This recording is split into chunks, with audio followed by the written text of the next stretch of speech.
Et avant de commencer, très important de faire un trigger warning. L'épisode sera particulièrement edgy, particulièrement difficile pour les âmes sensibles. I'll tell you what destroyed the negotiations for the hostages was the European nations going and having this push for a unilateral recognition of a Palestinian state. I can tell you that was very detrimental, and it destroyed negotiations. I can't say we were close to some type of resolution because Hamas has never been close to a resolution, and people have to understand. Whatever they pretend that they're for, they're not at the moment at which they have to make the agreement.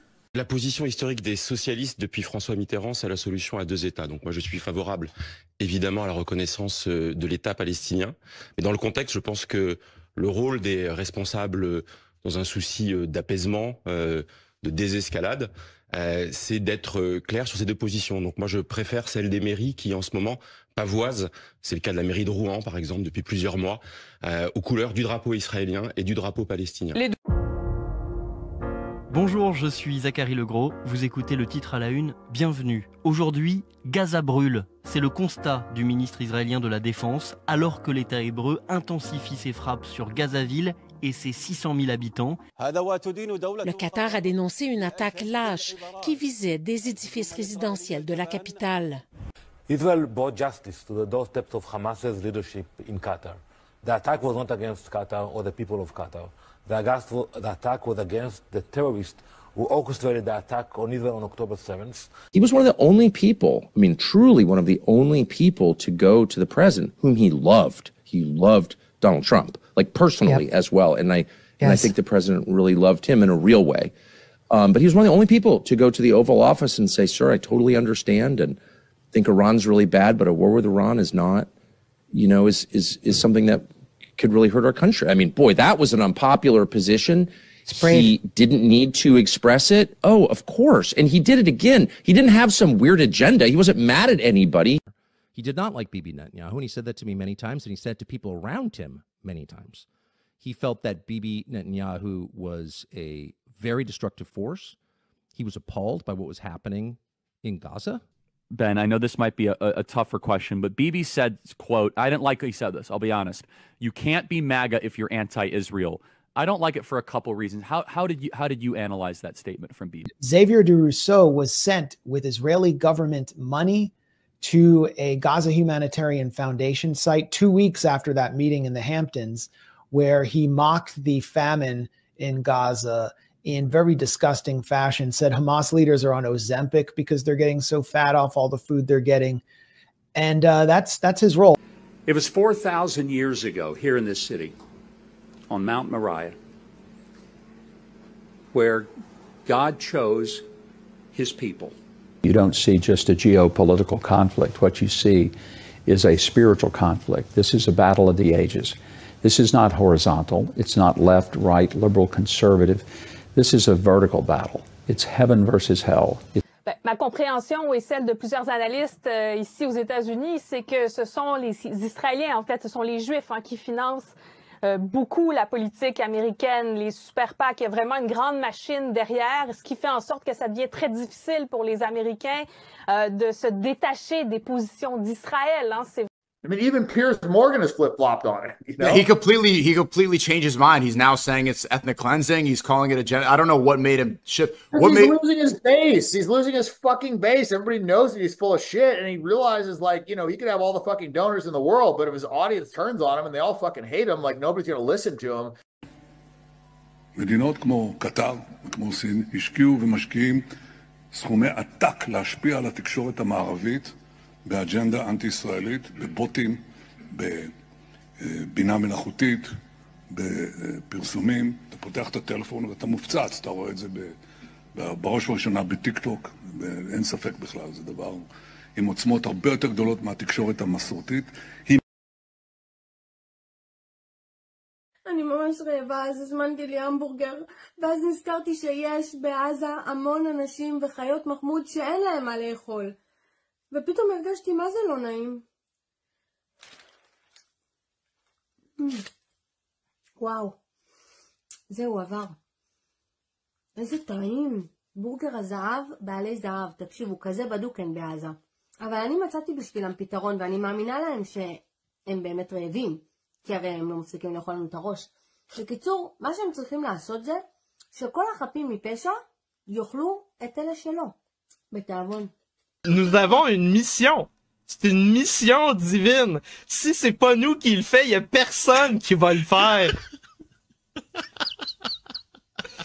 Aïe, aïe, aïe. There's free speech and then there's hate speech. And there is no place, especially now, especially after what happened to Charlie, in our society.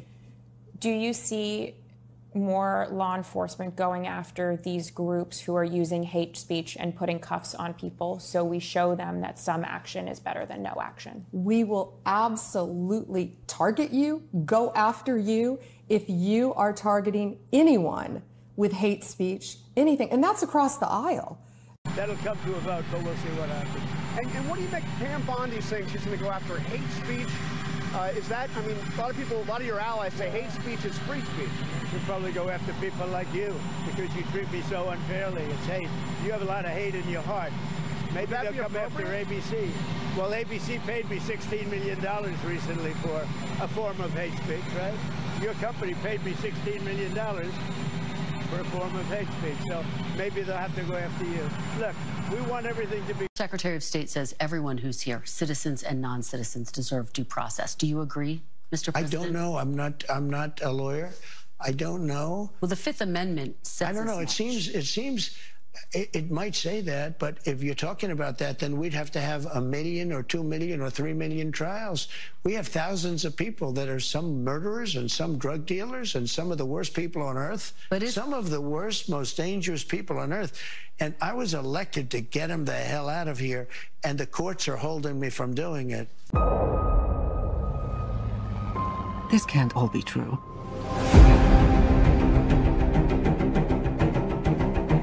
Every word.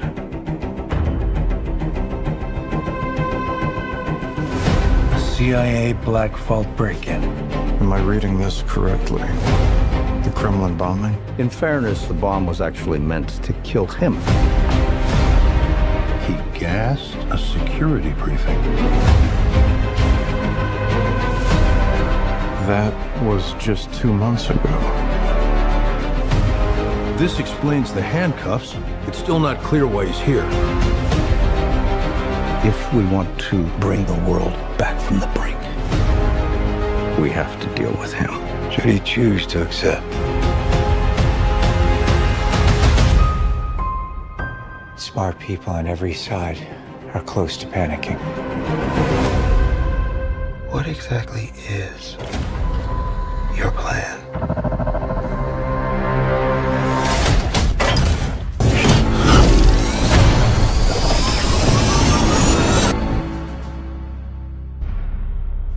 Vous êtes en direct d'un podcast avec les 2 personnes les plus bannées du Québec. Si vous parlez de ce sujet, vous faites partie de l'extrême droite. Quand j'ai annoncé la semaine passée l'accélérationnisme, Azathoth, c'est un rêve en dehors de l'espace et du temps, entretenu par les nécromanciens, les sorcières, les grosses torches, les princesses Disney et les Alphabet People.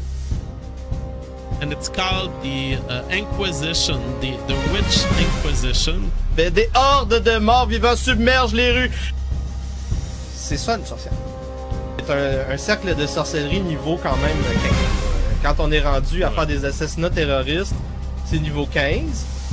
So we're restoring witch hunts and we're pursuing evil and chasing it out of the earth, chasing it out and identifying it, exposing it.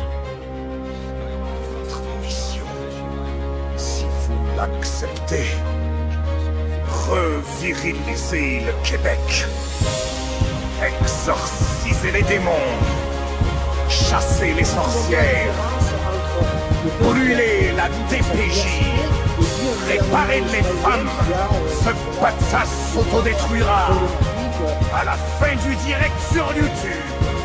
British Empire, the foundations of law, liberty, free speech, and individual rights virtually everywhere.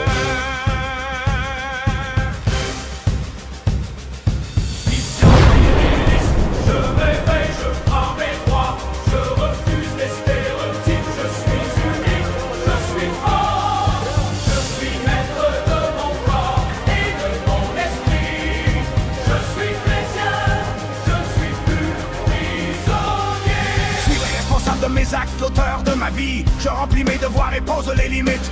Je suis engagé dans ma communauté, je suis le baron inquisiteur, bâtissant une baronnie et une nouvelle inquisition.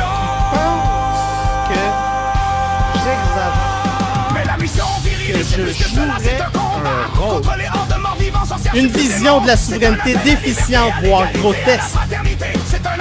Des propositions contre les fonctionnaires et les ministères qui ne sont pas assez radicales. Je suis humain, je gère mes émotions, je les exprime, je les canalise. Je ne suis plus prisonnier de mes mots, de mes angoisses, de mes colères. Je suis maître de mes émotions. Mettre des sorcières sur des bûchers.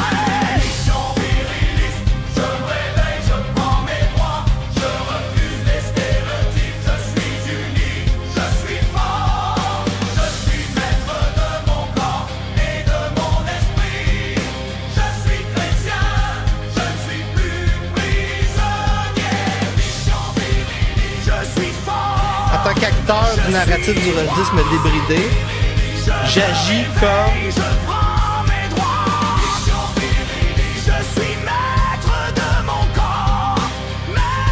un chasseur d'esclaves. Je suis un chasseur d'esclaves!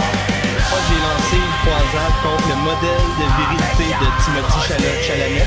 Tu lui crisses une claque, sa gueule, et il recule comme une petite bitch. Plus que la moitié des Gen Z veut une dictature, selon un sondage en Angleterre. Comme le revenu. So very interesting discussion with Jan Rushdie this afternoon. That's always fun to talk with Jan Rushdie because he's a radical. And he's the radical that Quebec would have needed. But I don't think even Jan can save Quebec. Bonsoir tout le monde et bienvenue en direct de la nouvelle croisade! Et oui, c'est ça, la mission viriliste, actualité géopolitique du 19 septembre 2025. Donc ce soir, nous plongeons dans un univers où l'horreur cosmique rencontre la politique contemporaine dans un spectacle qui promet d'ouvrir les portes de vos pires cauchemars. Le podcast s'autodétruira à la fin du direct sur YouTube. Venez nous rejoindre combattre la censure sur Rumble, Substack, yanrosdi.com et TikTok. Depuis la fin de la guerre froide, l'Occident anglo-américain, l'OTAN et leur machine impériale, le complexe militaro-industriel de Eisenhower, ont lancé une série de croisades afin d'occuper les puits de pétrole du Moyen-Orient et prendre contrôle des routes de la soie, bloquer l'accès aux méchants soviétiques et aux méchants russes. Donc, des nouvelles croisades néoconservatrices, évangélistes, sionistes et islamophobes, comme dans le temps, qui avaient comme réel objectif la construction du grand Israël par cooptation de l'empire du complexe militaro-industriel. La guerre de 12 jours qu'il y a eu plus tôt cette année durant l'été, pendant que vous étiez en congé à faire des barbecues, puis pendant que Gaza mourait de faim au nom d'Israël. Ben, il y a eu, pendant que cette guerre de 12 jours était donc un moment dans une série de conflits qui reprend graduellement. Et oui, c'est ça. C'est ça qu'on découvre. Donc, pendant que vous parlez de Charlie Kirk, pendant que vous faisiez des barbecues, lentement, après la guerre de 12 jours, ça recommençait à popper comme des popcorn. Et ça prend encore de plus en plus d'ampleur dans la région parce qu'on a un focus aujourd'hui sur le grand jeu historique comme Laurence d'Arabie en 2025. Le grand jeu historique qui s'exécute sous nos yeux. Et c'est des moments historiques. Donc, analyse aussi du front ukrainien européen dans les manchettes de la Troisième Guerre mondiale. Et on remercie Steve Gagnon qui a envoyé un don de 103 pour financer cette semaine une invasion TikTok et la semaine prochaine 3 matinales du glaive ensanglanté. Et soit dit en passant, très important de mettre un like, de vous abonner sur YouTube. Il y a beaucoup de gens qui écoutent et qui ne sont pas abonnés. Très important d'envoyer super chat. Il y a plein de manières différentes pour supporter le Roche 10, la Baronnie, la Nouvelle Inquisition et le Parti libertarien du Québec. Le PLQ, c'est officiel. Je suis rendu le chef des libertariens au Québec. Vous pouvez envoyer des dons via yann.rochedi en minuscule à commercial@gmail.com. Tous les... excusez-moi, ça c'est une erreur. Tous les liens sont dans la description du vidéo en bas de l'écran.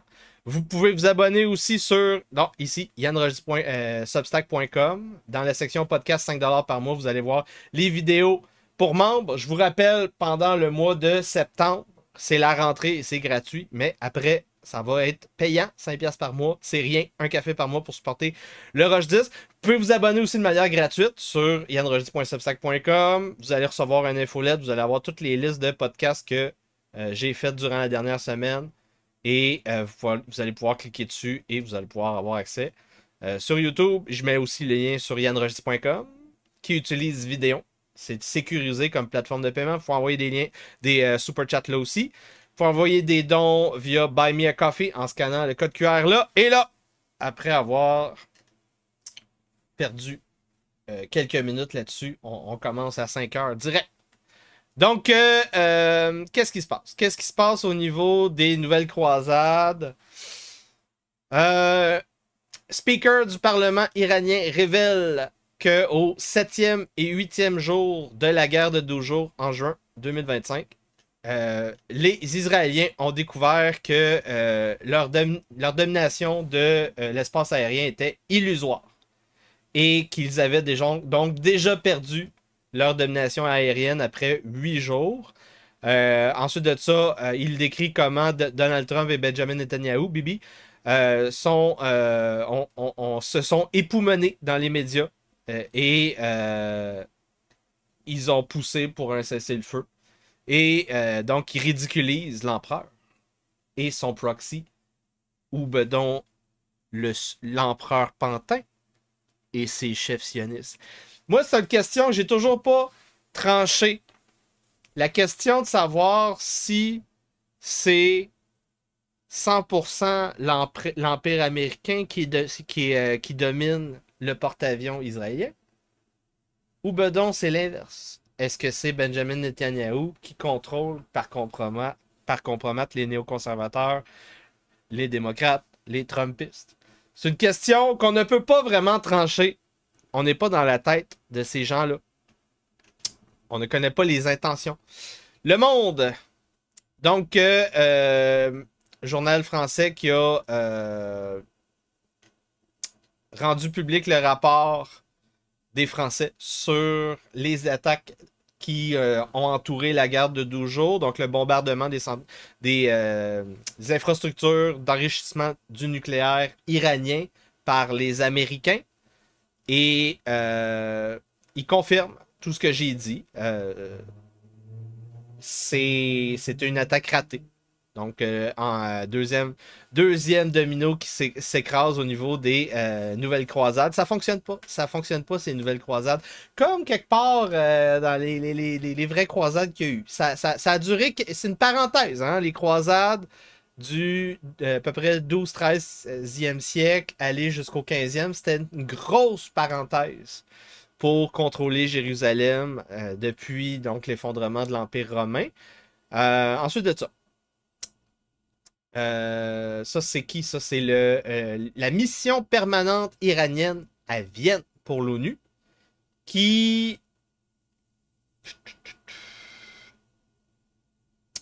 Ah oui, ça c'est bon. Ils dénoncent qu'est-ce qui est arrivé avant les frappes de l'empereur américain ou l'empereur Pantin américain, Donald Trump, dans les infrastructures nucléaires iraniennes. Donc, il y a eu comme un peu de manipulation donc, les Iraniens, ils faisaient de la diplomatie avant. Ensuite de ça, ils voulaient mettre une motion à l'ONU. Pas à l'ONU. Ouais, c'est ça, à l'ONU. Je pense que c'est à l'ONU. Pour dénoncer les pressions et l'intimidation pour permettre à l'Agence nucléaire mondiale de visiter ses locaux. Et donc, c'est ça. On les a mis sous pression. On a dit on va faire un deal nucléaire. Tout va bien aller. Puis là, paf! Des bombes nucléaires. Donc là, c'est terminé. C'est terminé ces histoires de on va pas faire des pressions diplomatiques. On va y aller au ras des tosses. Et là, c'est ça. Donc, il faut que les gens comprennent c'est quoi l'histoire des croisades. J'ai donc coopté mon génie Grok. Donc, j'ai posé comme première question. Fais un parallèle entre les croisades du Moyen-Âge et les guerres qui ont commencé avec la présidence de Ronald Reagan. Quand je dis les guerres, je prends au sens médiéval du terme. Donc, par exemple, lancer un missile en territoire souverain, c'est un acte de guerre. Et je voulais donc qu'il compile Grok les guerres officielles. Donc, il y a eu une motion, par exemple, au Congrès. Il y a eu une déclaration officielle qui a été faite par décret, whatever. Ou ben donc, non officielle comme guerre clandestine, guerre covert, qu'on dit en anglais. Comme un bombardement que je viens de décrire. Et là, donc, chaque date, chaque année, le pays visé, la description du nom de l'opération, officielle, non officielle. Et là, vous voyez la liste, là. 82, 84, 86, 87, 88, 91, 93, 94, 96, 98. Tu sais, vous voyez, là, c'est pas... on essaie de nous expliquer qu'il n'y a pas de Troisième Guerre mondiale, mais on est dedans. On est dedans depuis les années 80 et plus officiellement depuis la guerre contre la première guerre du Golfe de Saddam Hussein, qui est la guerre avec les nouvelles technologies pour faire des modèles et préparer les guerres en avance. Ça, c'était fou. Donc, après ça, évidemment, on ne peut pas quantifier le nombre de croisades. On ne peut pas faire une chronologie des croisades modernes juste avec des dates comme ça. Ça ne fonctionne pas parce qu'il y a souvent les mêmes cibles. Et anyway, beaucoup de ces pays-là sont des pays qui n'ont pas d'existence au niveau historique. C'est des inventions. Comme l'Irak, c'est une invention. Comme qu'est-ce qu'il y a d'autre qui pourrait être une invention? Le Pakistan, ça c'est une invention américaine. Qu'est-ce qu'il y aurait d'autre qui pourrait être une invention ici? C'est pas mal ça. C'est pas mal ça. Les autres, c'est des réels. Ben, Israël. Évidemment, Israël qui est une invention aussi. Donc là, c'est ça. Donc on va essayer de regrouper ça en présidence et ou en prenant en compte qui est le chef de la diplomatie du département d'État et des renseignements. Hein? Kissinger, Brzezinski. Donc, on peut aussi essayer de regrouper ça en déploiement de forces américaines, israéliennes, otaniennes. Et là, donc, c'est ça. On veut quantifier le nombre de croisades totales qu'on a eues depuis Ronald Reagan, depuis que les néoconservateurs ont pris le pouvoir au niveau du complexe militaro-industriel américain. Ronald Reagan, George H.W. Bush, Bill Clinton, George W. Bush, Barack Obama, Donald Trump, Joe Biden. Donc, basé sous ces regroupements, Grok, il me dit 8. 8 croisades distinctes. Et là, c'est très important, là. Les croisades, au Moyen-Âge, étaient lancées par des rois ou par le pape. Et c'était, dans les faits, une croisade, c'était une expédition. Donc, tu montais une flotte, tu levais une armée, tu ramassais les ressources, les armes, et tu partais. Et donc, c'est ça. à chaque présidence, on peut avoir une mobilisation pour lancer une nouvelle croisade contre une entité X, Y, Z. Et là, j'ai dit, il y en a qui sont dédoublés dans cette liste-là. 2 et 3, 4 et 5, 4 et 5 et 8. Parce que 8 va terminer avec le démembrement de l'Iran. Et là, c'est ça. On regroupe d'une manière plus contextuelle. On raffine le regroupement. Et là, le compte révisé. Nous sommes rendus à la 6e croisade moderne pour contrôler les puits de pétrole et l'accès aux routes de la soie, donc à la Chine, à l'Inde et à l'Asie du Sud-Est. Donc c'est ça. Les nouvelles croisades avec Grok, analyse contextuelle. Donc la première croisade, les interventions de l'époque Reagan, Liban, Libye, Iran, des années 80. Ensuite de ça, deuxième croisade, c'est donc les premières guerres du Golfe contre Saddam Hussein. Et ensuite de ça, on a eu évidemment beaucoup d'autres interventions au Soudan, Afghanistan, Somalie. Troisième croisade, la guerre globale contre la terreur de George W. Bush après l'attentat du 11 septembre 2001. Quatrième croisade, lancée par le vice-roi Nicolas Sarkozy en France. C'est lui qui a lancé cette croisade-là. La rumeur veut que Nicolas Sarkozy a lancé une croisade parce qu'il était sous pression. À ce qui paraît, les Libyens avaient du compromat sur la levée du trésor pour que Nicolas Sarkozy devienne le vice-roi de France. Cinquième croisade, deuxième guerre contre la terreur, mais contre Daesh, plutôt que Al-Qaïda et Osama Ben Laden. Campagne qui était plus en Irak qu'en Syrie. Et sixième croisade, c'est la nouvelle. Depuis la COVID, c'est le requiem, c'est la guerre totale d'Israël contre toute la région. C'est soit que tu signes les accords d'Abraham, soit que tu détruis toutes tes infrastructures nucléaires, soit que c'est la guerre totale, on t'anéantit, décapitation de régime, opération d'espionnage, les Paget, et ça continue. Donc la guerre de 12 jours, ce n'est que une période de 12 jours sur 4 ans et demi et plus de 6e croisade au niveau chronologique. J'espère que vous avez apprécié cette remise en contexte intéressante parce que même l'ambassadeur américain en Israël, Mike Huckabee, le dit que c'est une croisade. Hein? Les néoconservateurs doivent défendre Israël. C'est écrit dans la Bible qu'ils disent. Ils ne comprennent pas qu'est-ce qu'ils lisent dans la Bible. Mais c'est ce qu'ils revendiquent.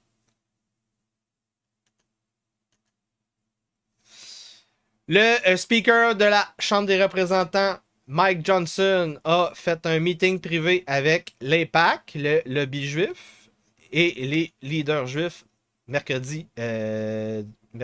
ce mercredi, à Capitol Hill. Donc, pour littéralement faire un fucking serment du test judaïque. C'est ça qui a été fait, là. C'est ça qui a été fait, là. Je sais pas n'importe qui, là. Il y a un site de médias. Il est partagé par Infowars, Drudge, Zero Edge. Et c'est un America First, ce dude-là. Donc, meeting pour que le GOP signale aux Israéliens, aux sionistes, aux Juifs qu'ils vont screener tous les politiciens républicains, à savoir s'ils sont isolationnistes ou pro-Israël. Tu ne pourras pas être circonspect circonspect, tu pourras pas être nuancé, tu pourras pas dire « Ouais, moi, je suis juste pas anti-génocide. » Juste ça. Tu peux pas. Tu peux pas, tu vas être pro-israélien ou isolationniste et on va te screener à l'extérieur du Parti républicain si tu es isolationniste comme Marjorie Taylor Greene, comme Thomas Massie. Gaza, qu'est-ce que cette commission d'enquête indépendante de l'ONU qui accuse Israël de génocide? C'est un média, ça? LCI? Qui parle de génocide? Donc, intéressant. Intéressant. Commissaire des droits humains de l'ONU, Chris Sidoti, qui confirme. Donc, quand la Cour de justice internationale a délibéré en janvier 2024 qu'il y avait possibilité de génocide à Gaza, historiquement, tous les pays, s'ils veulent que l'attaque de génocide existe comme crime de guerre, ben, il va falloir qu'ils maintiennent ce jugement-là. Donc, historiquement, il y a un pivot qui doit être fait et qui commence à être fait. Il y a des, par exemple, les Israéliens, un ex-chef de l'armée israélienne qui admet qu'il y a 200 000 victimes israéliennes au moins, ce qui contredit les chiffres officiels. Non.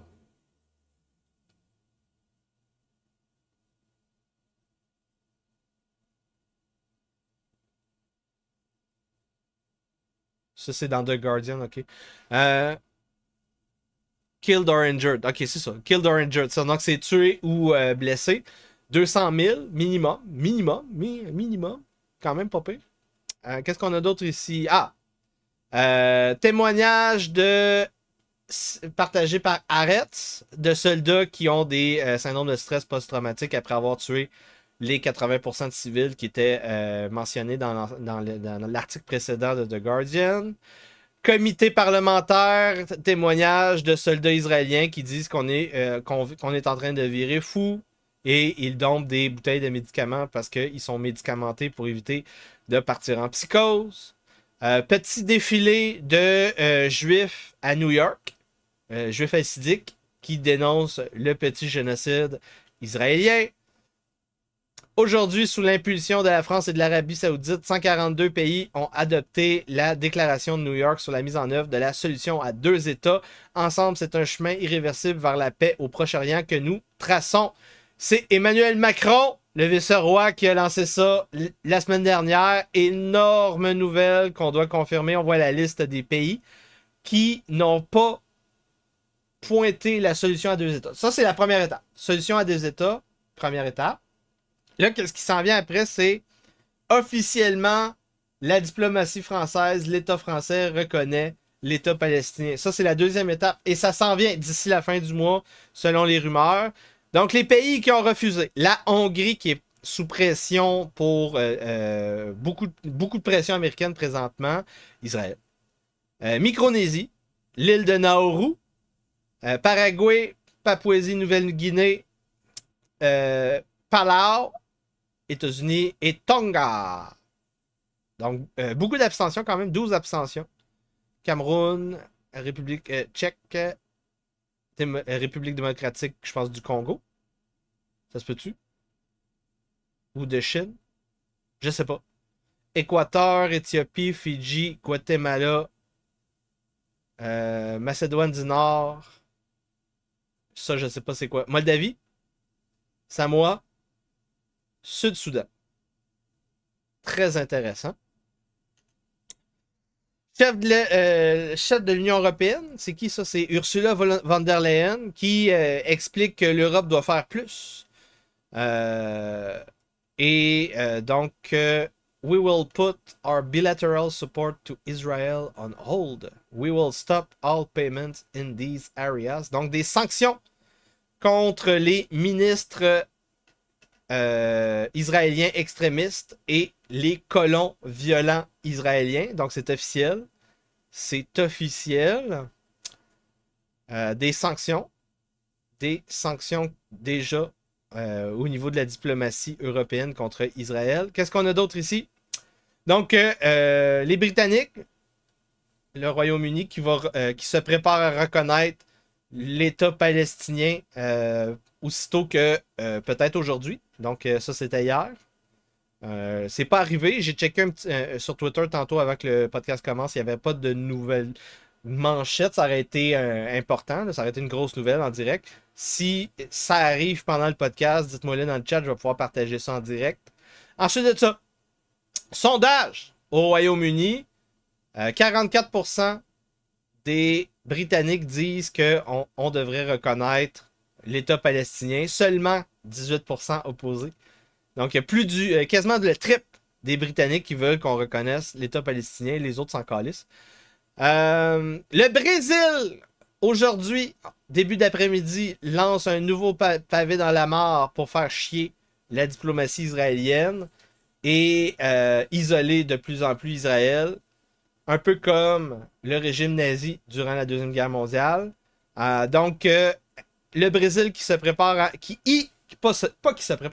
a invoqué l'article 63 pour donc appuyer ce qui est arrivé en janvier 2024, donc le jugement de la Cour de justice internationale.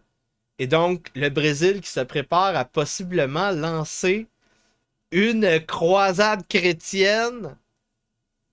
Non, pas une croisade chrétienne. Une croisade onusienne pour mettre fin à un génocide à Gaza. Donc, il y a donc l'Afrique du Sud, la diplomatie de l'Afrique du Sud, la Cour de justice internationale qui disait que c'était un génocide. Et là, le Brésil qui veut lancer une expédition pour assurer la paix, mettre fin à ce génocide-là. Wow! Il se passe des affaires! Il se passe des affaires.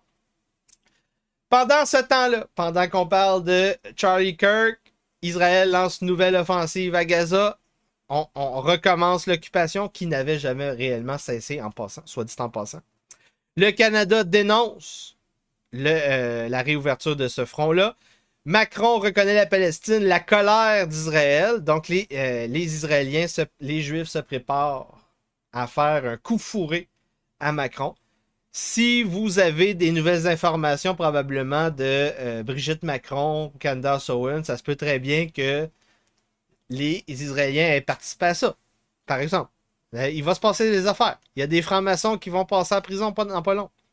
Marco Rubio, chef de la diplomatie américaine, a fait un petit voyage au mur des lamentations avec son petit capiche, son petit chapeau juif.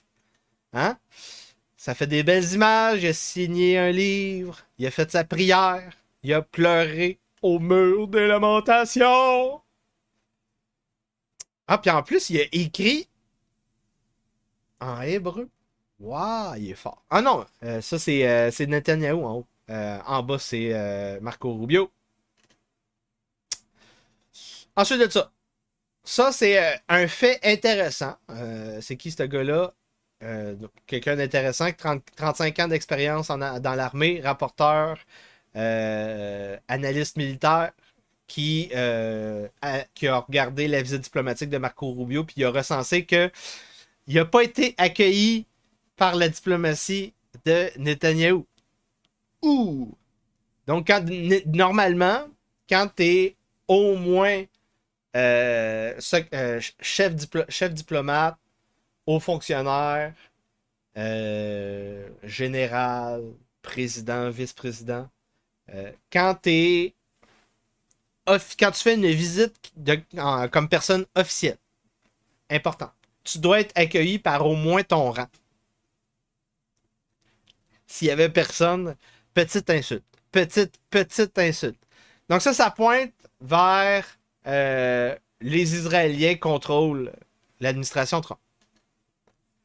Ensuite de ça, qu'est-ce qu'on a d'autre ici? Netanyahou, le secrétaire d'État Marco Rubio et l'ambassadeur Mike Huckabee qui déclarent ensemble les mains dans les yeux dans les yeux. Israël occupera Jérusalem à jamais, comme quelque part au 13e siècle, avant que les musulmans reprennent la ville. Ça c'est le genre de... C'est le genre de déclaration qui... C'est clairement là, du rage bait. Donc, c'est pour provoquer les musulmans, pour que les musulmans soient les agresseurs.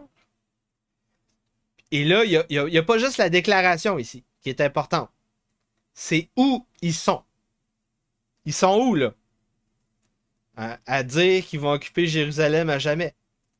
Ils sont dans les sous-sols, en dessous de la mosquée Al-Aqsa, qui est l'endroit qu'on doit détruire pour reconstruire le 3e temple de Jérusalem.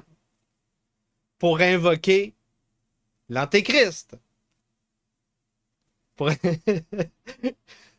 C'est un petit symbole de croisade. Juste un petit symbole comme ça. Un petit symbole. Ensuite de ça, après que les Juifs déclarent qu'ils vont posséder, occuper Jérusalem à jamais, évidemment, il y a les Turcs qui ont eu un petit peu mal aux fesses. Erdogan qui dit « Wow! Wow, minute, papillon! » Les Turcs, on a une estie d'armée, là. On est prêts. On est prêts. Et là, la semaine passée, il y a eu des petits affrontements aériens au-dessus de la Syrie entre les Turcs et les Israéliens en passant. Soit dit en passant. L'ambassadeur israélien Mike Huckabee qui dénonce que c'est à cause des Européens qu'on n'a pas pu libérer les derniers otages. Et quand il a dit ça, il y a quelqu'un qui a applaudi dans la salle. Ça n'a pas de style de bon sens. J'en reviens pas! J'en reviens pas! J'en reviens toujours pas! C'est à cause des Européens qu'on peut pas libérer les otages! What? Ok, calme-toi. L'armée israélienne a lancé dans la nuit du lundi 15 au mardi 16 septembre une offensive aérienne et terrestre sur la ville de Gaza, déjà condamnée par l'Union européenne, Londres et encore l'ONU. Et oui. Israël, Hamas, les forces qui rentrent dans Gaza City, c'est revendiqué par le gouvernement israélien. On a eu la semaine passée des frappes contre le Qatar. Contre le Hamas au Qatar. Donc, l'émir du Qatar a demandé une rencontre d'urgence de tous les pays arabes. Il y en a beaucoup, hein? On est rendu à 50 pays arabes. Arabo-musulmans. Excusez, c'est pas 50 pays arabes, 50 pays musulmans. Donc, sommet spécial pour dénoncer ce crime de guerre israélien au Qatar. On dénonce qu'Israël veut que Gaza ne soit plus viable. On ne peut plus vivre là, liveable. Les forces de défense israéliennes qui attaquent au moins 500 cibles à Gaza City cette semaine. Et on commence un takeover. Ensuite de ça, les groupes d'aide humanitaire suspendent l'aide à Gaza parce que leur vie est en danger s'ils continuent à faire l'aide alimentaire des Gazaouis. L'opération au sol lancée ce matin par Tsahal contre la ville de Gaza ne s'inscrit pas dans une logique de conquête, mais de destruction, selon l'historien Pierre Razou, Le Figaro. Ensuite de ça, des frappes au Yémen par l'armée israélienne contre les Houthis. Frappe israélienne au Liban, Sud-Liban, contre le Hezbollah. Arrête qui confirme qu'est-ce que je vous dis au niveau de conflit, de tension avec la Turquie. Le Qatar, c'est catastrophique. Turquie pourrait être la prochaine cible d'Israël après le Qatar et ça serait catastrophique. C'est pas juste moi qui le dis. Les nouvelles croisades, ça va de mal en pis. Qu'est-ce qu'on a d'autre ici? Chef de l'opposition turque, Yenedin Refah. Non, le fils de l'ancien ministre. Non, c'est ça. C'est Fatih Erbakan, chef du parti Yenedin Refah, qui parle de 500 Turcs qui servent dans l'armée israélienne.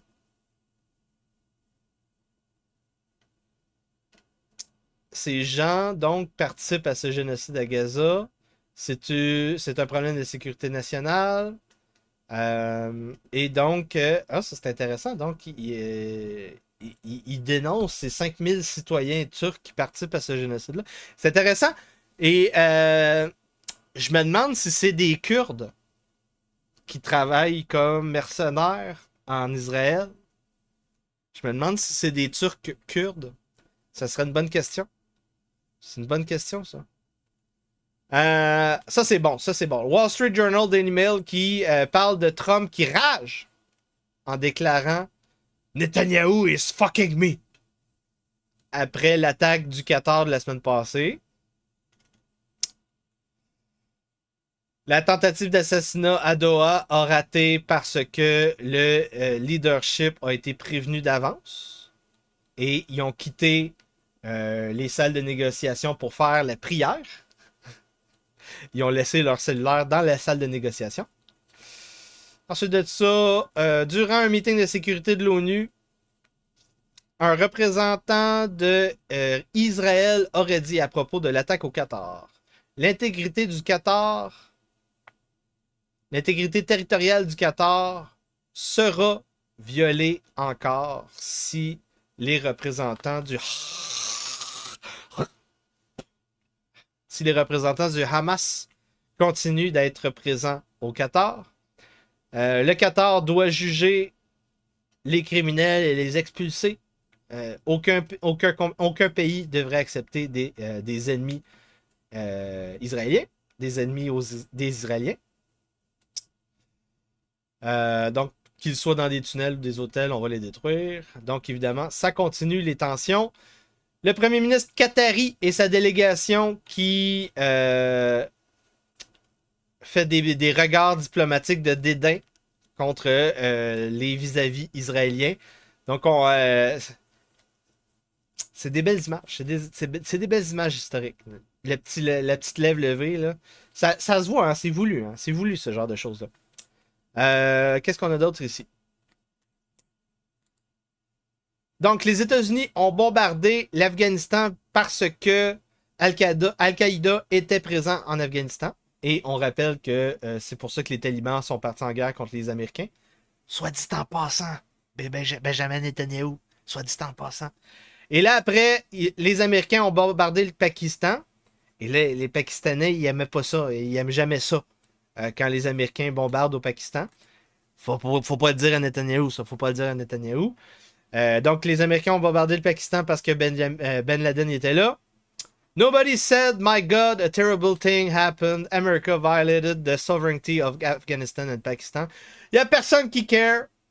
C'est des sales terroristes. Des sales terroristes. Et là, soit dit en passant.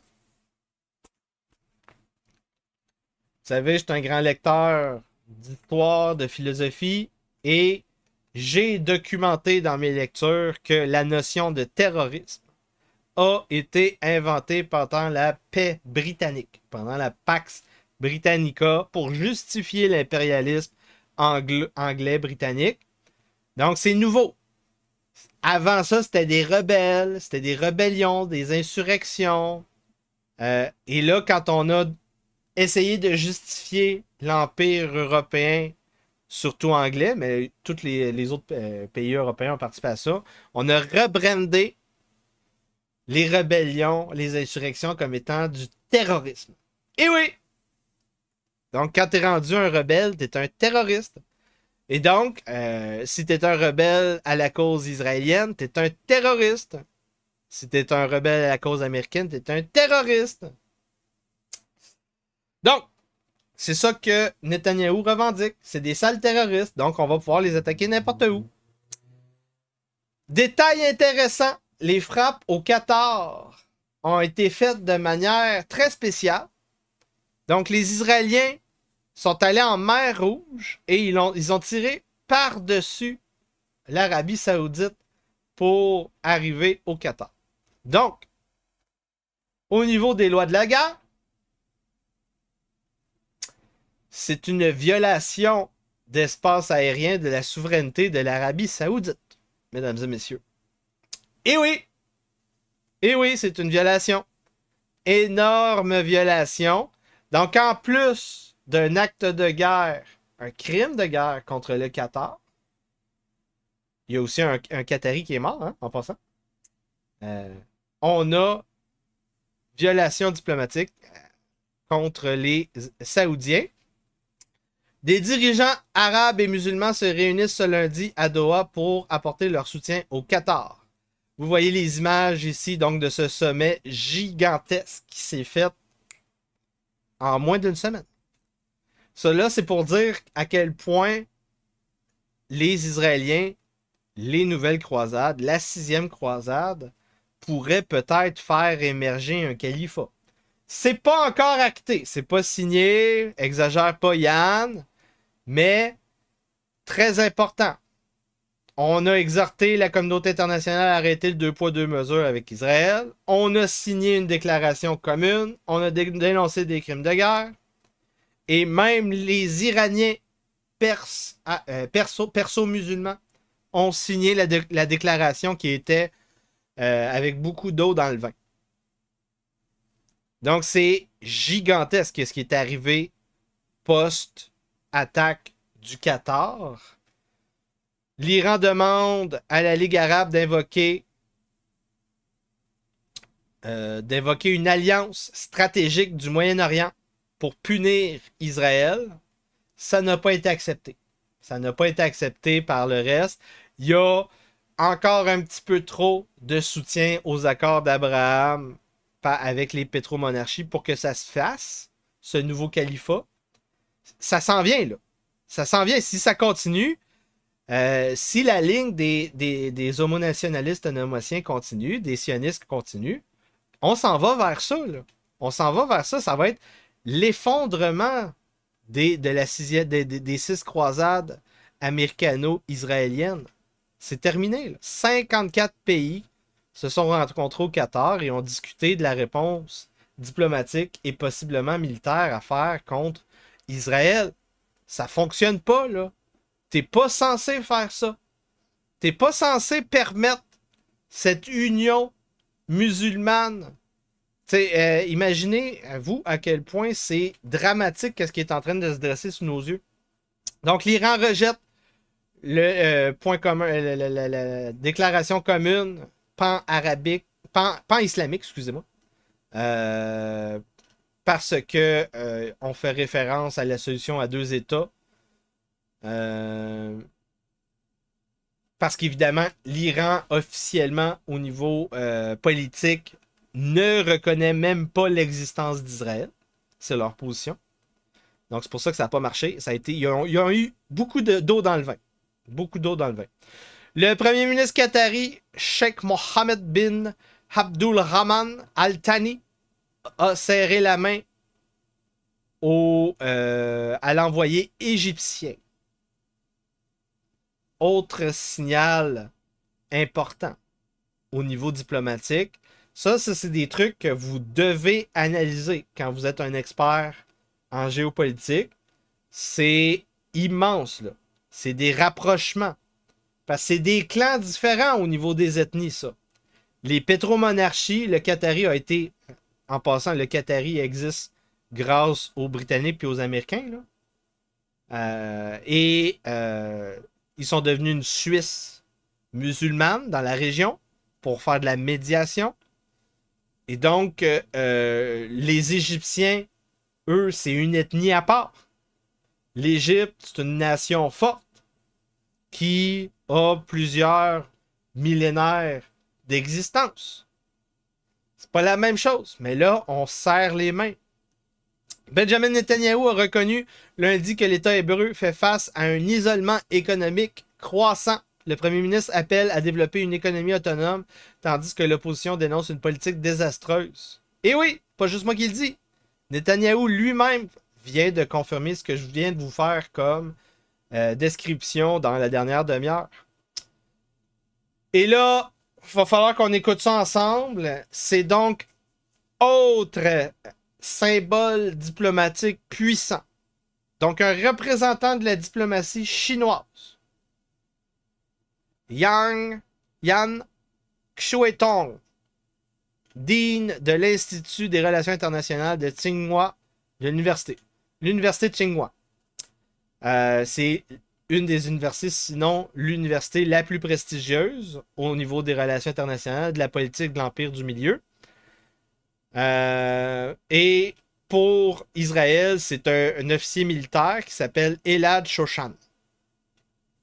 On va écouter ça. That it is the terror organization. The real reason of this war is that it is the terror organization Hamas that's still holding our hostages. So the replace the UN, you suggest, sound very smart between countries. What we need to do about the terror organization? My answer is very clear. Yeah. Your military people should shoot the terrorists, not the children, not the women. We shoot the children and the women, and you lack legitimacy to carry it out any actions in that reason. For instance, and when we have the robbers get in the bank, they rob the bank, they use the staff and the customer as a human shield. You're a policeman. If you do not kill the staff, bank staff, and the customer, you cannot catch the robbers. How can you do it? Do you think you should kill the customer and the staff first? We really do all what we can not to hurt the citizens. To kill more than 70,000 civilians. Oh, there are more than the terrorists. Not fact, they're right. Okay. Really? The fact is not decided by you. The facts is decided by the international community. It's not decided by your government. Your government have no legitimacy and the right to decide or defend what is fact. Okay. The terror attack, the terror organization, what the solution in your way of... My solution is that go to the UN, work with the UN, and agree the two-state solution to establish a state of Palestine. Then you have two states, and you can work together with the Palestinians together to fight against terrorists. If you do not work with the Palestinians together, you can never win the war over terrorism. But this specific war will end when the terror organization will release all our hostages and will give up his weapon, because we can't stop the war as long as we have the hostages. No, this kind of propaganda have too many. No one believe it. Too many one. Too many. Wow! Too much. No one believe it. Holy except shit. Few Israelis. Hey, il dit dans sa face, là. Il dit dans sa face, là. C'est de la propagande que tu me répètes. Il dit ça 2 fois. C'est fou, là. C'est fou. C'est fou. Vous n'avez pas le monopole de la vérité. C'est de la propagande. Qu'est-ce que tu me dis? C'est fou qu'est-ce que le Chinois il a fait. Le gars, là, en passant, les Chinois, ils sont très au courant que quand ils prennent la parole en public comme ça, l'empereur du milieu, il va regarder, il va avoir un rapport, puis s'il veut sa tête, il va l'avoir. Là. Donc le gars, s'il a eu le courage de dire ça en public, c'est une plus grosse université en Chine. Calme-toi, Netanyahou. Donc, le secrétaire d'État Marco Rubio arrive à Doha. Donc, après la visite au mur des lamentations, il s'en va voir les Qataris. Donc, ça, c'est pour dire à quel point ça a fait mal au niveau diplomatique, ces missiles. L'Égypte réduit sa coordination militaire avec Israël après les frappes au Qatar. Donc, ça, c'est en plus de la poignée de main avec les Qataris. Le leader de l'opposition israélienne, Yair Lapid, en réponse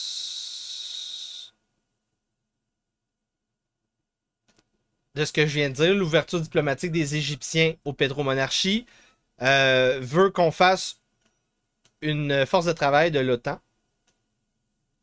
pour défendre les pays sionistes dans la région. Donc, on veut renforcer les accords d'Abraham avec un pacte de défense. Pourquoi? Pourquoi? Parce que c'est le dernier scoop aujourd'hui au niveau des nouvelles croisades. Le dernier domino historique qui est tombé dans la semaine. Ça s'en vient. On est presque arrivé. Donc, ici, on parle encore de l'ouverture diplomatique égyptienne pour faire liaison avec la Ligue musulmane contre les attaques, les crimes de guerre, les violations territoriales et souveraines des sionistes. Qu'est-ce qu'on a d'autre ici? L'Espagne annule des contrats et de la diplomatie avec les sionistes, avec les Israéliens, les Juifs. Ensuite de ça, pas juste des mauvaises nouvelles pour Israël. Au niveau de la Syrie, ça historiquement aussi, c'est un nouvel État. Ça a été inventé durant les 2 guerres mondiales. Il y a un chef de guerre qui s'appelle Al-Assad. C'est un Alawite. Et donc, il a réussi à se tailler un fief qui a été appuyé par les Britanniques et les Américains. Grossièrement, c'est ça l'histoire de la Syrie. Ben là, le régime s'est effondré. Fait que cette Syrie-là n'existe plus. C'est rendu un pays en guerre civile officiellement, un failed state. Et là, donc, le chef de guerre qui est présentement sur le trône, le despote, est en train de négocier avec les Israéliens pour annexer des territoires, échanger des territoires. Donc, il y a un plan. Il y a un plan, nouveau plan de sécurité qu'on appelle l'Institut américain de l'étude de la guerre a publié la map.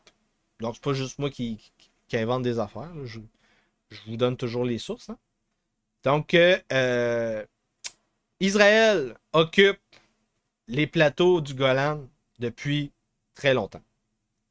Donc, l'idée, c'est que on veut officiellement reconnaître cette conquête-là. Ça, c'est ce que les Israéliens veulent. Ensuite de ça, les Israéliens veulent une zone démilitarisée, une bande ici, et en échange, les Israéliens, non, en plus de ça, troisième étape, zone no-fly zone, donc on veut pas un espace aérien illégal au-dessus de ces 2 provinces-là, qui va préparer évidemment d'autres guerres et qui va aider à la protection des Israéliens. Et en échange de ça, on reconnaît le nouveau fief syrien démembré avec la capitale de Damas ici. En échange. C'est ça que les Israéliens veulent avec le chef de guerre actuel qui a pris possession de tout ce territoire-là à l'effondrement du régime de Bachar al-Assad.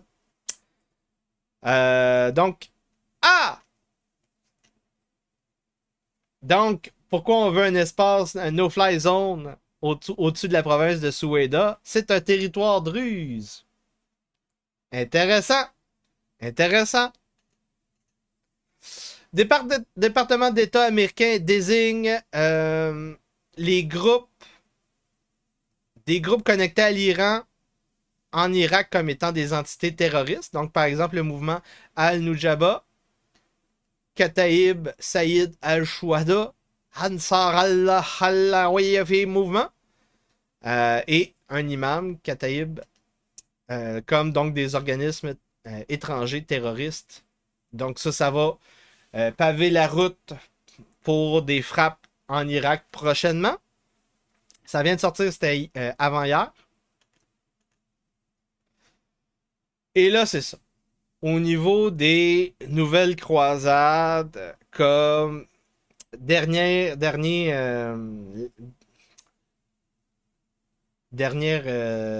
impact des frappes israéliennes au Qatar, le résultat, c'est une ouverture diplomatique entre les Saoudiens, Mohammed bin Salman,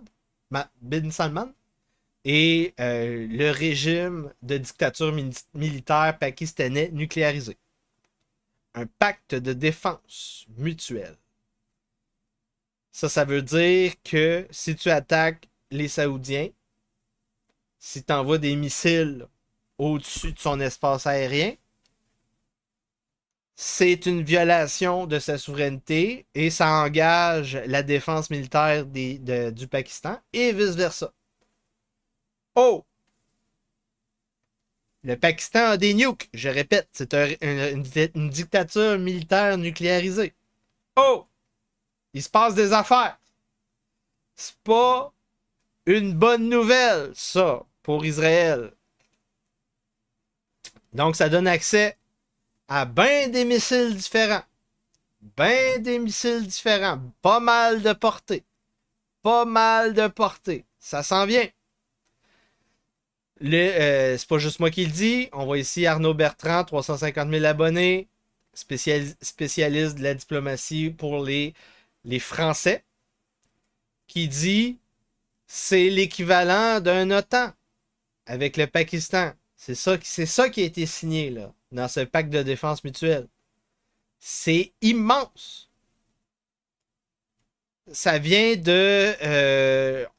c'est comme un premier Lego pour former un califat musulman dans la face des Américains et des Israéliens. Donc, il n'y a pas juste deux camps qui se font face à face au Moyen-Orient. On vient de le voir. Il y a beaucoup plus que deux camps. Il y a plusieurs factions différentes. C'est des lignes de factions qui sont surtout ethniques, raciales et religieuses. C'est ça, les croisades. Donc là, on va aller sur le front ukrainien, européen, rapidement. J'ai pas de temps, j'ai une trentaine de liens. Je suis en train d'aller ouvrir ça. Très important de vous abonner sur YouTube, vous abonner sur Substack, vous abonner de toutes les manières possibles aux plateformes pour supporter mon travail. Envoyer des dons. On a besoin de dons. Vous pouvez vous abonner yanrojdi.substack.com. Vous pouvez vous abonner sur yanrojdi.com. Envoyer des dons via Buy Me a Coffee en scannant le code QR. Là, ça lag. Ça lag comme d'habitude. Donc, je vais fermer mon browser et le rouvrir.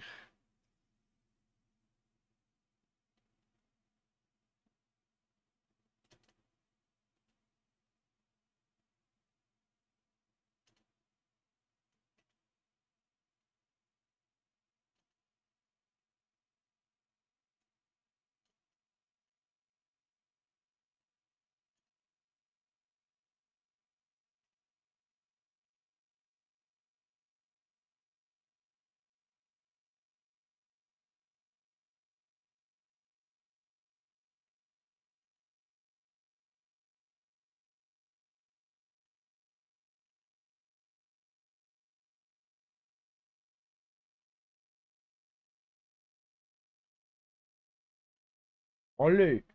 On l'a eu. Je commence à être bon dans mon debug. Donc, fonctionnaire russe, official, qu'on dit en anglais, senior en plus, qui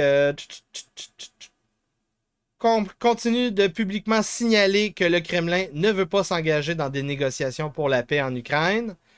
Le Kremlin utilise la menace de l'agression pour prévenir les États européens de commettre des troupes, des forces de paix qu'on appelle, dans l'Ukraine post-guerre. On ne veut pas de garantie de sécurité européenne au niveau du tsar et de sa diplomatie. Et on menace d'ouvrir plus de fronts. On menace... On fait beaucoup de menaces si on a des garanties de sécurité qui sont affirmées. Évidemment, en plus de ça, les Russes... Ils font un petit peu de mépris. Ils ne croient pas que les Européens sont capables de déployer des troupes en Ukraine. Sinon, quelques milliers de mercenaires. Ensuite de ça, qu'est-ce qu'on a ici? L'administration Trump aurait approuvé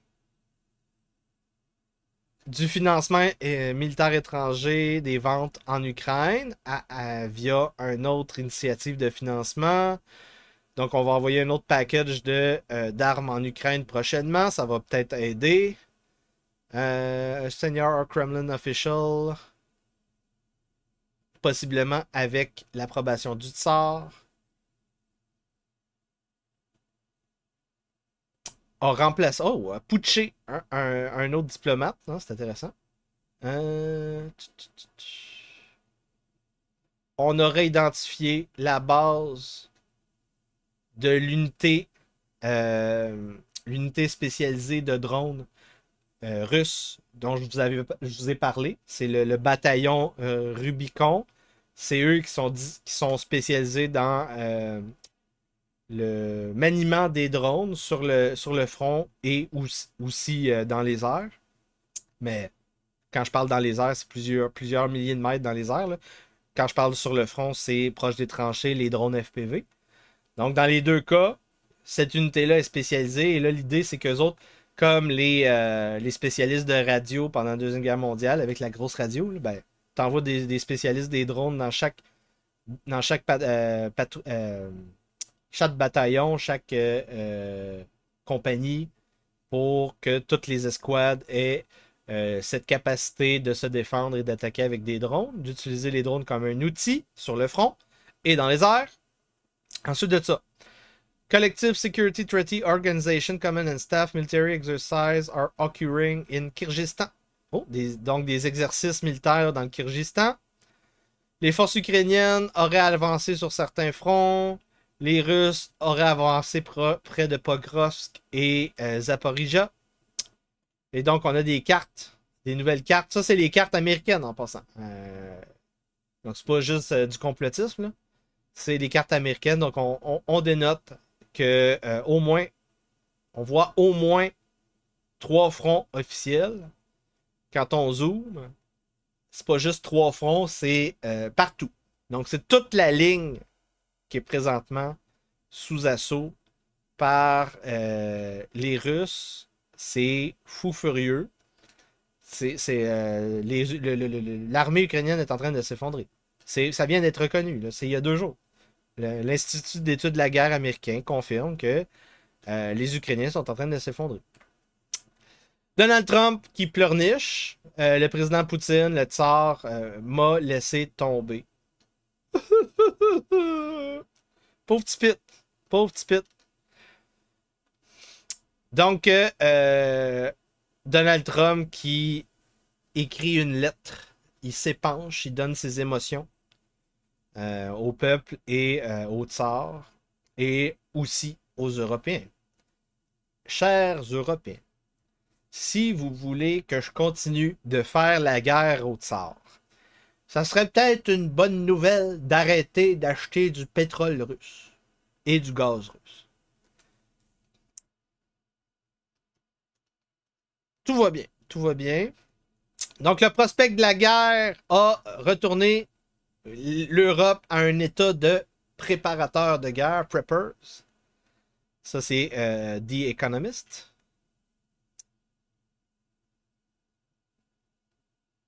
Donc, les Roumains, nouvelle menace. Je vous rappelle, la semaine passée, je vous ai parlé de... ou en début de semaine? En début de semaine. En début de semaine, je vous ai parlé de... cette attaque à faux drapeau, hein, le false flag qui a été tenté au-dessus de l'espace aérien polonais, les Polonais qui ont appelé à une violation de l'espace aérien russe par des drones qui n'ont pas explosé. On avait vu que c'était du spoofing, donc on avait hijacké les ondes des drones et on les avait téléguidés vers la Pologne. Et là, on pourrait avoir la même chose qui va se faire en Roumanie. Le but de ça, c'était quoi? D'invoquer, je pense que c'est l'article 4, hein, la défense de l'OTAN pour partir en guerre. Ensuite de ça, on continue à parler en Europe de saisir les milliards de dollars, les milliards d'euros russes gelés dans les banques européennes. Sans passant, ça aussi, c'est un acte de guerre. Soit dit en passant, c'est un acte de guerre. Donc, les pays européens ont dépensé des centaines de milliards pour se défendre contre la Russie. Et au même moment, les pays européens financent la production militaire russe en achetant du pétrole et du gaz russe. Est-ce que ça vous fait un peu de sens dans le chat? J'aimerais avoir un oui, un non. Est-ce que ça fait du sens que tu veuilles faire mal à l'économie russe, détruire l'économie russe pour démembrer le méchant dictateur Poutine et son État, son empire.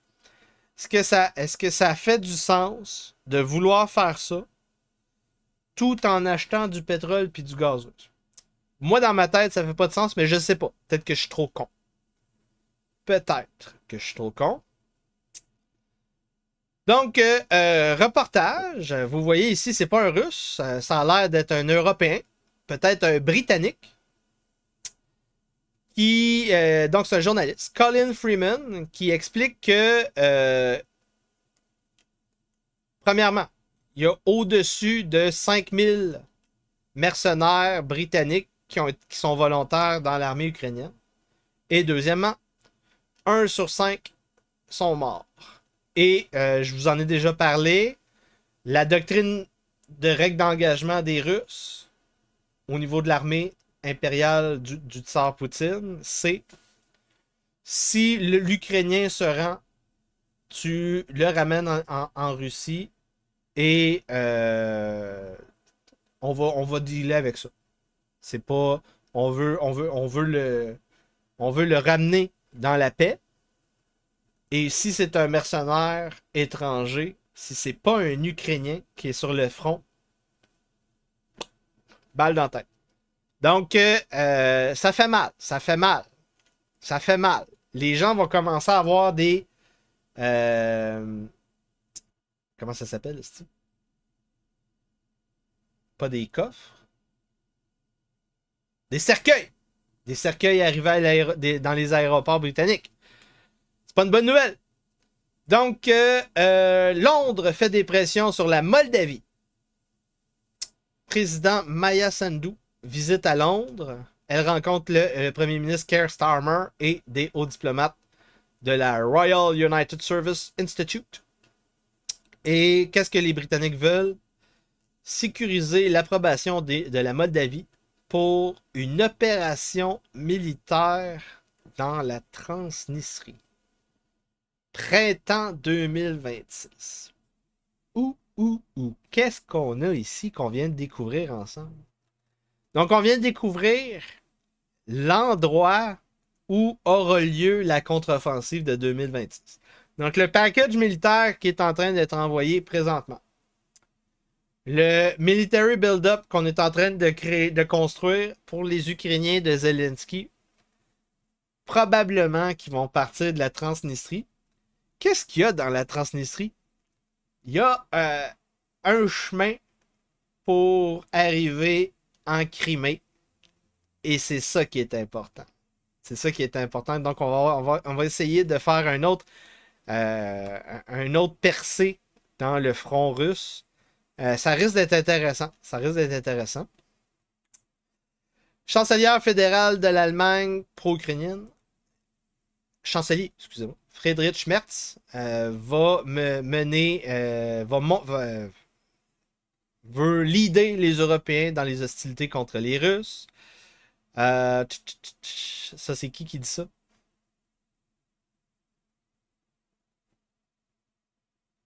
Ok, ça, c'est l'opposition gauchiste à Friedrich Merz qui dénonce ça, cette position allemande pro-ukrainienne. Vous allez nous mener vers la guerre. Ça, c'est intéressant. Donc, la gauche anti-guerre en Allemagne, ça me fait un peu penser à la Deuxième Guerre mondiale. Est-ce qu'on pourrait avoir un nouveau pacte germano-soviétique? Si les gauchistes prennent le pouvoir. L'Union européenne prépare une révolution de couleur en Serbie, dénonce les Russes. Donc ça, c'est qui les Russes? C'est les agences de renseignement étrangers russes, le SVR. Vous voyez ici, donc ça, c'est les résultats du hijack de drone qui a été fait au-dessus de l'espace aérien polonais. Ça a fait un petit peu de toit éclaté. Il n'y a pas eu vraiment d'explosion. Les Européens qui dénoncent évidemment la violation de l'espace aérien polonais. Les 46 membres pays de l'Union européenne signent un communiqué de presse attribuant la responsabilité de la violation de l'espace aérien par les Russes au-dessus de la Pologne. Ah! Et là, je vous rappelle, là, tout à l'heure, là, quand je parlais des nouvelles croisades puis d'Israël, là, Israël a tiré des missiles au-dessus de l'Arabie Saoudite. Soit dit en passant. Donc, il y a un autre 2 poids, 2 mesures. C'est pas l'Union l'Union européenne, c'est l'ONU en passant. Je me rétracte. 46 pays membres de l'ONU. Mais là, c'est ça, là. Il aurait dû aussi dénoncer la violation de l'espace aérien saoudien, qatari, par les missiles israéliens. Techniquement. Je dis ça, je dis rien. Je dis ça, je dis rien. Qu'est-ce qu'on a d'autre ici? Mark Rutte, secrétaire général de l'OTAN, annonce qu'en réponse à l'intrusion aérienne en Pologne, l'OTAN va lancer l'opération Eastern Sentry pour mobiliser donc des ressources aériennes pour faire face aux méchants chasseurs russes. Et là, depuis le 12, donc depuis une semaine, il y a un nouveau jeu en mer Baltique, au-dessus des pays baltiques, au-dessus de la Pologne. Le nouveau jeu, c'est j'envoie des chasseurs raser proche de tes ressources, par exemple au large, juste au-dessus d'une plateforme pétrolière, je pense polonaise. Il y a les chasseurs russes qui ont fait ils ont passé au-dessus. Et ça fait bien peur quand un chasseur te passe au-dessus en passant. Ça fait un gros bruit. Même si tu es dans ton sous-sol, tu vas entendre le crack du chasseur. Ça, c'est la vitesse du son. Tu vas l'entendre, puis tu vas faire comme tabarnouche! Comme dans Top Gun, ça fait chier. Ça fait chier. Ça peut être vu comme un acte d'agression.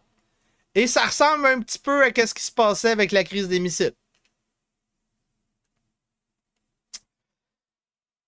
Donc, la Pologne ferme ses frontières de manière indéfinie. Indefinitely. Donc, sans fin en vue. Frontière avec le Bélarus. Et qu'est-ce que ça veut dire, la fermeture de la frontière avec le Bélarus? Ça veut dire la nouvelle route de la soie chinoise pour ne pas avoir les tarifs anglo-américains vient d'être refermée. Donc, ils avaient réussi à faire un corridor économique pour envoyer des biens manufacturiers en Europe à hauteur de 25 milliards de dollars annuels. Sans taxes. C'était gigantesque. La première étape, c'est ça. La deuxième étape, c'est 250 milliards. La troisième étape, c'est 1 trillion. Et la quatrième étape, c'est la vassalisation. Et donc là, c'est ça. C'est peut-être voulu qu'on a hijacké des drones russes pour faire peur aux Polonais, pour que les Polonais ferment la frontière avec le Bélarus. C'est peut-être voulu comme ce qu'on appelle la guerre 5e génération. Mais les Chinois ont déjà la réponse à ça. Ça s'appelle la route de l'Arctique, passage du Nord-Ouest. Le projet pilote du passage du Nord-Ouest a été envoyé. Il est sur le bord de partir ou il va partir bientôt. En tout cas, ou il est déjà parti. Après l'intrusion d'un drone, la Roumanie convoque l'ambassadeur russe qui dénonce une provocation. La violation de l'espace aérien roumain par des drones russes est un bris inacceptable de la souveraineté d'un membre de l'Union européenne. C'est qui cette personne-là avec le crochet gris? Vice-présidente de la Commission européenne. La Chine manque sa shot pour persuader les Polonais à rouvrir leurs frontières avec le Bélarus. L'Estonie, par contre, eux autres ont décidé de maintenir ouvert la frontière avec la Russie parce qu'ils perdent un petit peu trop d'argent au niveau du commerce, de l'industrie et du tourisme. Donc, le dilemme russe jusqu'en 2030, c'est éviter que l'adversaire puisse faire un military build-up le long de son front européen. Donc, c'est pas juste moi qui le dis. Russians with Attitude, 400 000 abonnés, analyste de renseignements open source, qui l'explique très bien, comme j'ai dit tantôt. Donc, le but, c'est qu'on veut pas que les Ukrainiens, les Moldaves, les Britanniques, les Polonais puissent distraire l'armée russe dans son opération spéciale en Ukraine. L'opération spéciale en Ukraine se terminera avec décapitation du régime de Zelensky, prise des oblasts jusqu'à Odessa et dénazification de l'Ukraine. Et là, pour accomplir ça, d'ici 2030, il va falloir donc empêcher qu'on ait un military build-up le long de la longue frontière européenne de la Russie avec les pays baltes, ou le Bélarus avec la Pologne, ou la Transnistrie. Autre mauvaise nouvelle pour les anti-russes, c'est donc l'entrée des Russes à Kupiansk. Et là, encore une fois, je pense que c'est la 3e ou la 4e fois que les Russes nous font le coup. Et là, c'est pas juste Russia News, c'est tous les observateurs open source confirment qu'est-ce que je vais vous dire à l'instant. On confirme. On a utilisé encore un pipeline pour rentrer dans une ville en Ukraine. Encore. C'est pas la première fois, c'est au moins la 3e fois que je le recense. C'est le coup fourré des Russes. C'est leur coup préféré. Envoyer des ingénieurs qui réussissent à rentrer dans un trou de pipeline, assurer la sécurité des militaires, envoyer au moins 100, 200, 300, 500 forces spéciales avec un military build-up pour que tu aies la capacité d'envoyer 500 commandos derrière les lignes ennemies via un pipeline. Ça te prend énormément de ressources. Ça te prend de la bonne aération, ça te prend de la bouffe, ça te prend de l'eau, ça te prend des toilettes. C'est un feat logistique faire ce genre d'opération-là. Donc c'est ça. On a creusé un pipeline, on a creusé dans un pipeline ici et on a traversé le pipeline pour éviter le front. On a donc ici autre offensive qui a été couverte par Alexandre Robert au niveau du nord de Donetsk. Et c'est tout le long du front en passant. Tout le long du front, c'est des pertes monumentales, c'est des percées partout. C'est pas juste les opérations d'un pipeline. C'est partout, partout, partout. La Russie et le Bélarus vont lancer des exercices militaires.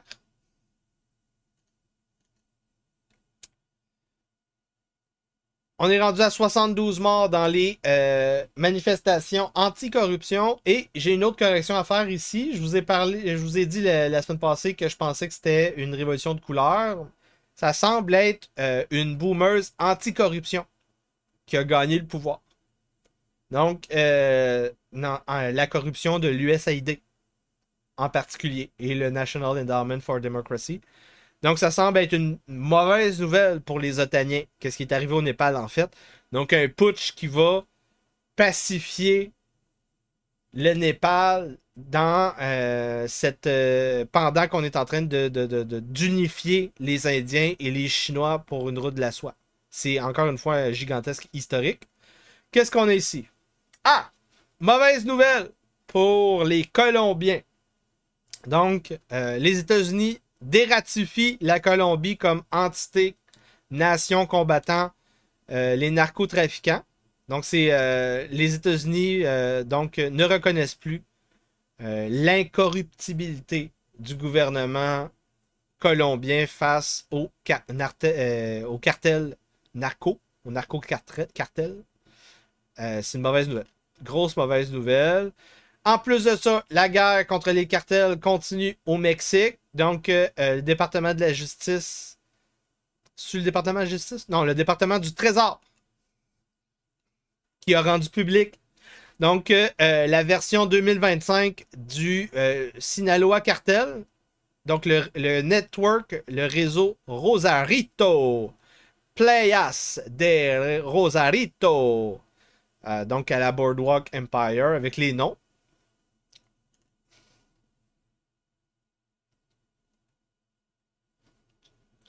On a eu une deuxième frappe. Deuxième acte de guerre contre des citoyens vénézuéliens qualifiés de narcotrafiquants par l'Empire américain. Deuxième acte de guerre. C'est de la provocation. C'est de la grosse provocation. Et évidemment, les Américains s'en vantent sur les réseaux sociaux et sur les médias néoconservateurs. Qu'est-ce qu'on a d'autre ici?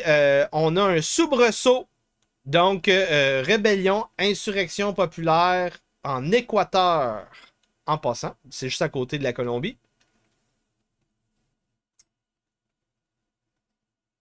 Donc, l'accord entre l'Union européenne et l'Inde coince à cause du riz basmati parce que l'Inde veut l'exclusivité en Europe pour chasser le Pakistan.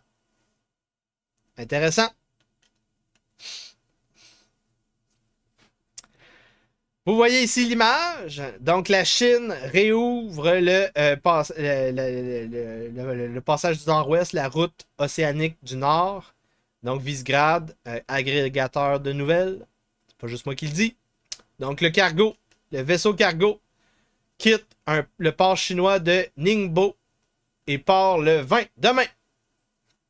Et donc, quand tu fais une route comme ça, le but, c'est de faire plusieurs escales et donc avoir au minimum un commerce bilatéral, triangulaire. Donc, tout le long de la route, tu vas pouvoir domper du cargo pour faire de l'argent. Donc, ça va être une grosse... Si c'est économique, si ça fonctionne, si le bateau n'est pas pogné dans les glaces, ça pourrait donc couper de moitié le temps pour traverser de l'océan Pacifique vers l'Atlantique versus le canal de Suez. Couper de moitié.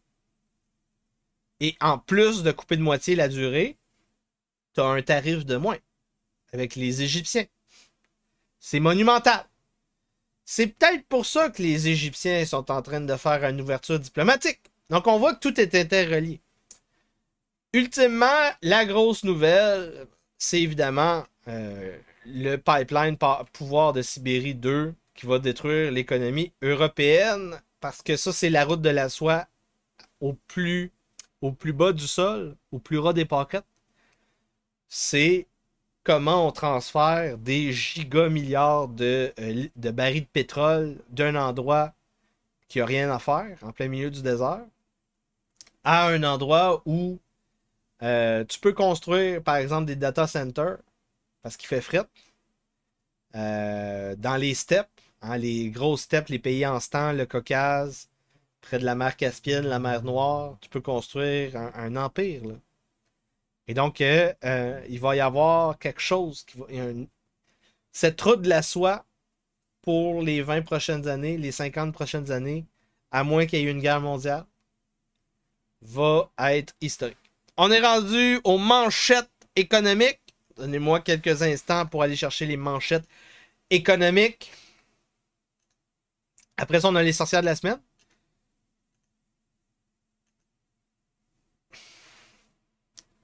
Le prix de l'or continue à exploser. 40% d'augmentation depuis le début de l'année.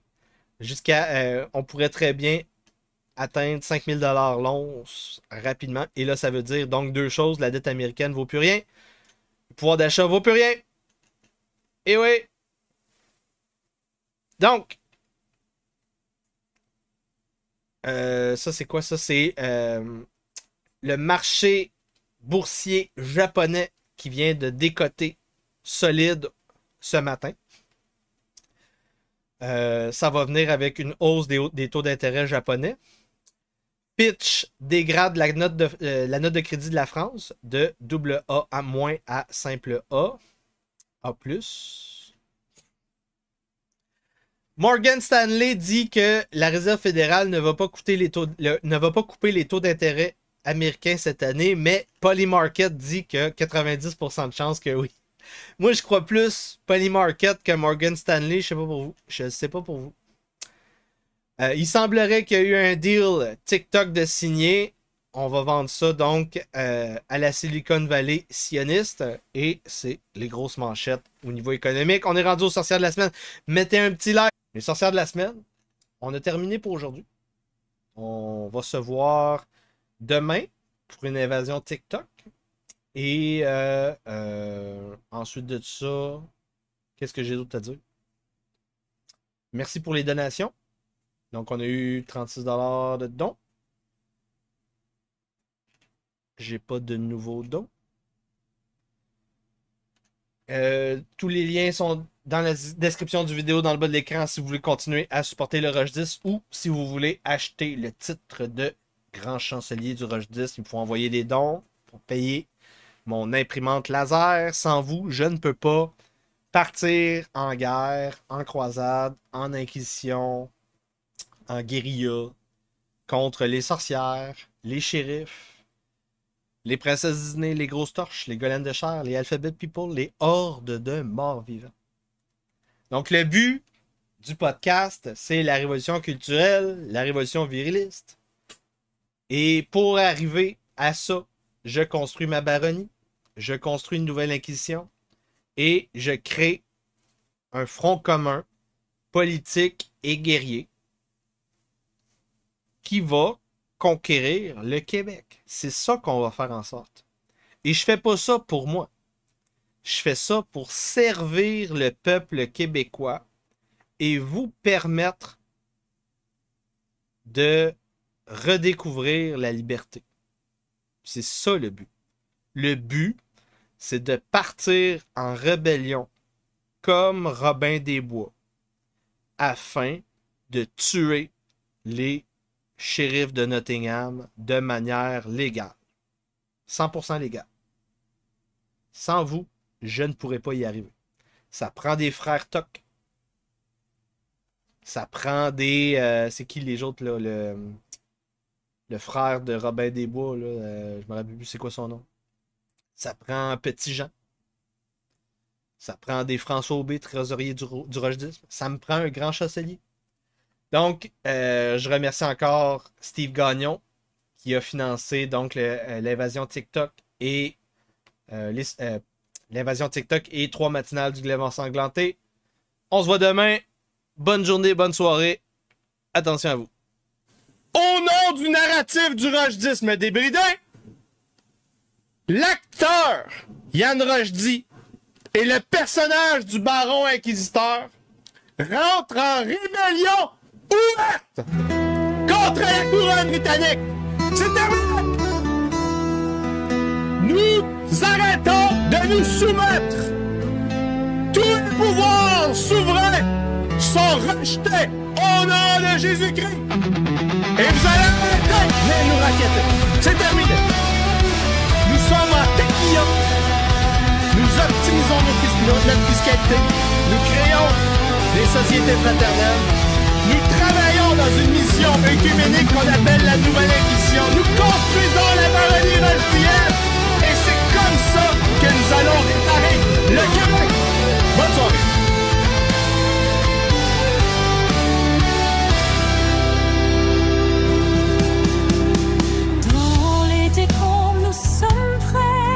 Reconstruire, repeupler, reviriliser, avec honneur, bravoure et une foi immense, pour un avenir où nous ne serons pas. Et sur les ruines de l'ancien monde, nous nous engageons. Pour la famille, le christianisme, nous prêtons serment. Nos cœurs dans les ténèbres, ils chantent, nous prions le Seigneur de guider nos pas. Nous bâtissons des baronnies avec courage et devoir. L'entreprise, un contrat viriliste, un nouveau foyer où la parole donnée est digne d'ordre et de justice. Un pacte entre les hommes sous le regard de Dieu. Serment des martyrs, sur les ruines nous jurons. Nous nous élançons dans le